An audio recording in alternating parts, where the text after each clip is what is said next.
बोल ना, मला का बोललो होतं? तुला माहिती नाही का मी तुला इथे कशाला बोलवलंय?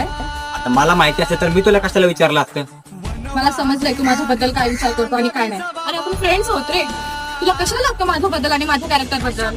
मला सांगितलंय तुझ्या फ्रेंड्सनी तू माझ्याबद्दल काय विचार करतो आणि काय नाही. मला इथून पुढे काहीच बोलायचं नाहीये. हे बाई, अगं तुझ्या पुढे खरंच हात जोडतो. अगं मी कशाला तुझ्याबद्दल कोणाला काय बी सांगू? अरे तू बोललाय. अगं नाही बोललो. तू बोललाय. कसं बोलणार ना? अगं मा तुझ्या खरंच प्रेम आहे. अगं मा तुझ्या खरंच आणि मी कशाला तुझ्याबद्दल कोणाला काय सांगू? अगं वाईट मला ह्या गोष्टी तर वाटत नाहीये की माझेच मित्र तुला माझ्याबद्दल काही पण सांगतात. वाईट तर ह्या गोष्टी तर वाटते की मी अगं तुझ्यासोबत एवढे दिवस राहून सुद्धा तुम्हाला ओळखलं नाहीस आणि माझं कॅरेक्टर तू का अगं एका क्षणात माझं कॅरेक्टर चेंज करून टाकलेस.